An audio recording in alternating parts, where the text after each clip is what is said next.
हो सकता, ये तो ऐसे ही चलेगा। और कौमें तो वो होती हैं जैसे चाइनीज़, जापानीज़, जर्मन, जो सदियों से कौमें हैं। हम तो कौमियतें हैं, इकट्ठे हुए हैं।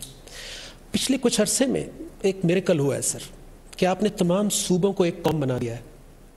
और वो किसी नस्ल, किसी ज़ुबान, किसी इलाकाई कौमियत, सिंधी, पंजाबी के नाम पर नहीं, आपने पाकिस्तान के नाम पर इकट्ठा किया।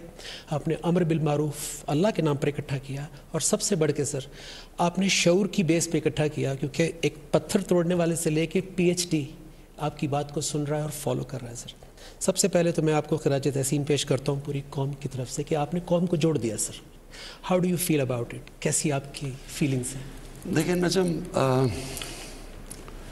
मेरा तो एक पॉलिटिक्स में बड़ा लंबा सफ़र है। 25 साल 26 साल हो गए इस महीने हो जाएंगे। लेकिन जो कौम को जोड़ने की बात है ना, वो देखें, वो असल में जब तक जिस मकसद के लिए पाकिस्तान बना था उस मकसद के ऊपर हम वापस नहीं आएंगे तो कभी भी हम कौम नहीं बन सकते। एक वजह से पाकिस्तान बना था और वो था कि अल्लामा इकबाल की जो ख्वाब थी कि एक ऐसा मुल्क हो जिसमें जो सही माने में इस्लाम के प्रिंसिपल्स हैं उनके ऊपर वो खड़ा हो और वो एक मॉडर्न स्टेट बने जिसमें दुनिया को एक मिसाल बने कि असल में इस्लाम क्या है। और वो हमेशा उन्होंने अल्लामा इकबाल का पढ़े तो वो वापस जाती है मदीना की रियासत की तरफ जो नबी सल्लल्लाहु अलैहि वसल्लम ने बनाई थी। तो उन असूलों के ऊपर जो खड़ी रियासत थी जिसने फिर दुनिया की तारीख़ बदल दी, दुनिया की तारीख़ का सबसे बड़ा इनकलाब था वो। तो वो अल्लामा इकबाल की वो सोच थी कि पाकिस्तान उन प्रिंसिपल्स पे खड़ा होके और उस नज़रिए पे कौम बनेगा। वो हम बने नहीं, हम उससे दूर चले गए। हमने हर किस्म की इज़म्स एक्सेप्ट कर ली, लेकिन हमें कभी उस प्रिंसिपल्स के ऊपर चलने की कोशिश नहीं की। इसलिए फिर आप देखते हैं कि सूबाइयत बढ़ जाती है, लसानियत बढ़ जाती है, क्योंकि वो जो वजह है कि जिस वजह से पाकिस्तान ने बनना था और हमने एक मिसाल बनी थी दुनिया में, वो बने ही नहीं हम। और इस ईस्ट पाकिस्तान भी इसलिए लैदा हो। यह याद रखें कि ईस्ट पाकिस्तान में 99% लोगों ने वोट की थी पाकिस्तान के लिए, यानी वहाँ बहुत ज़्यादा जज्बा था पाकिस्तान का। तो वो इस क्यों गया? क्योंकि हमारा वो जब नज़रिए बीच में से निकल गया तो फिर सब ने अपना अपना सोचना शुरू किया। और वो नज़रिए के अंदर जो सबसे इम्पोर्टेंट चीज़ें थी वो इंसाफ थी। तो सूबों ने भी इकट्ठा होना था इंसाफ के ऊपर। कौम, हर इंसान ने स्टेट के साथ लग जाना था क्योंकि स्टेट ने उसको इंसाफ देना था, उसको प्रोटेक्ट करना था। और फिर वो दूसरी चीज़ थी एक इंसानियत, यानी एक फलाई रियासत। फलाई रियासत का मतलब होता है जब स्टेट अपने कमज़ोर तबके की ज़िम्मेदारी लेती है तो वो कमज़ोर तबका स्टेट के साथ जुड़ जाता है और वो फिर स्टेट एक कौम बन जाती है, मजबूत हो जाती है, जो कि मदीना की रियासत में उन्होंने साबित किया। वो एक मॉडल बना था हम सब के लिए। और फिर एक खुददार कौम जो कि एक ला इलाहा इल्लल्लाह के ऊपर खड़ी होती है और वो फिर किसी के सामने झुकते नहीं, अपने पैर पे खड़ी होती है। और फिर जो कौमें जब तक पैर पे ना खड़े हों, जिनमें कौमी गैरत ना हो, जिनों में बड़ा मकसद ना हो, वो फिर कभी ऊपर नहीं जाती। सर ये अवेयरनेस तो आपको पहले भी होगी, आपने दुनिया घूमी एंड आपने बहुत पढ़ा भी, लेकिन इसके लिए प्रैक्टिकली काम करने के लिए एक बहुत बड़ी ट्रांसफॉर्मेशन चाहिए होती है।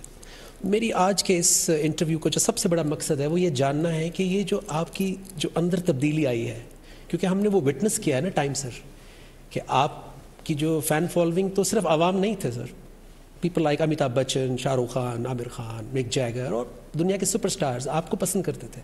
सो इतनी शोहरत में तो इसका 5% में भी लोग आउट ऑफ कंट्रोल हो जाते हैं। उस जगह पर इंसान की ईगो भी बड़ी होती है, वो अपने कंफर्ट जोन में भी रहना चाहता है, वल्नरेबल भी हो जाता है, कभी गलतियां भी होती हैं। लेकिन आज आप जिस मुकाम पर हैं, जो काम कर रहे हैं, वो बगैर आजिज़ी के, बगैर ह्यूमिलिटी के पॉसिबल नहीं था।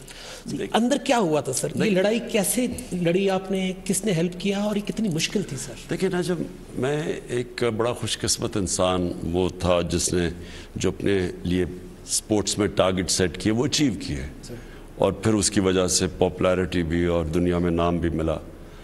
तो एक तो ये होता है कि कई दफ़ा लोग एक ख्वाब की तरफ जा रहे होते हैं, पहुंचते नहीं है वहाँ तक, लेकिन मैं वो था जो पहुंच चुका था वहाँ। तो वो मैंने, और वो जो सारी ग्लैमर की ज़िंदगी थी, वो एक तो आप बाहर से देखते हैं ना, एक दूर से देखते हैं, और एक आप पीछे से देखते हैं, तो वो भी मैं देख चुका था। और मेरी जो ट्रांसफॉर्मेशन थी वो ज़रा लेट शुरू हुई।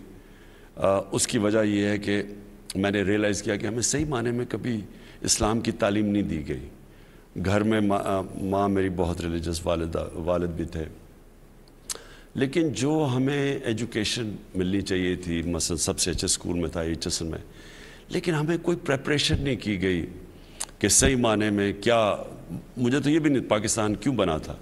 फिर दूसरा कि हमें जो सीरत थी ना नबी की, वो हमें नहीं पढ़ाई गई।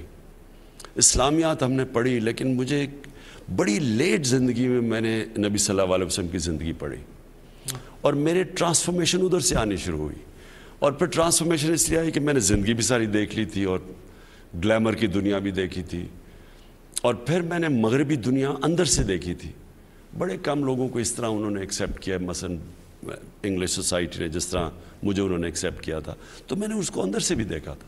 फिर मैं, क्योंकि आधा साल क्रिकेट खेलता था इंग्लैंड में और आधा साल पाकिस्तान में, तो इधर भी मैं अपनी सोसाइटी को देखता था। दोनों की ताकत और कमज़ोरियाँ भी पता चलनी शुरू हो गई। लेकिन जो सबसे इम्पोर्टेंट चीज़ हुई कि मैंने आहिस्ता आहिस्ता अपनी ज़िंदगी से, तजर्बे से रियलाइज़ किया कि असल में वो जो हम नमाज में मांगते हैं सीधा रास्ता, वो है क्या। तो हमें बड़ा एक गलत आइडिया था सीधे रास्ते का। मैं, यानी मुझे जब मेरी वालदा, जब हम सोने से पहले बच्चे होते थे, तो वो कहती थी कि दुआ मांगो अल्लाह सीधे रास्ते पे लगा। तो आहिस्ता आहिस्ता हम सोचते थे वो सीधा रास्ता तो बड़ा बोरिंग रास्ता है, क्योंकि जो हम फिल्में देखते थे और जो हमारे हीरोज़ थे, वो जिस रास्ते पे थे वो सीधा रास्ता नहीं था। तो उनका जो रास्ता था वो एक्साइटिंग लगता था, वो अट्रैक्टिव था, लेकिन जो सीधा रास्ता था वो बड़ा बोरिंग लगता था।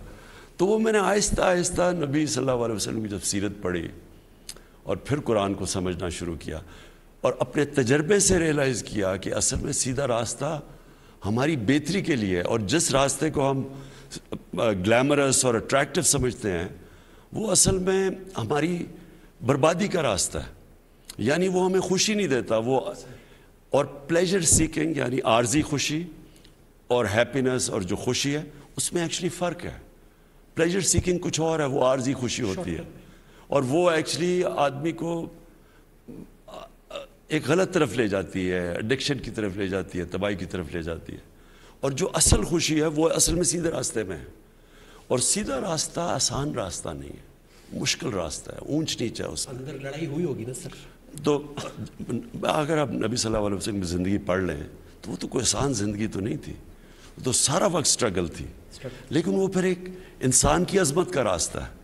तो वो एक्चुअली ये मुझे बड़ा लेट समझ आई ज़िंदगी में कि वो असल में सीधा रास्ता हमारी बेहतरी के लिए। हम समझते हैं हम अल्लाह को खुश कर, यानी अल्लाह को कोई फ़ायदा पहुँचा रहे हैं, अल्लाह को तो कोई फ़ायदा नहीं पहुँचा सकता। आपने अभी एक वर्ड कहा कि सीधा रास्ता मांगते हैं सर, तो ये बहुत बड़ी बात है सर, क्योंकि अक्सरियत तो पढ़ती है सर। नहीं, जब आप मुस्तकीम पढ़ना और मांगने में ज़मीन आसमान का फ़र्क है सर। असल में जी ये तो अल्लाह की दुआ ही, आप 5 वक्त में नमाज में ये कहते हैं कि अल्लाह उस रास्ते पर लगा जिनको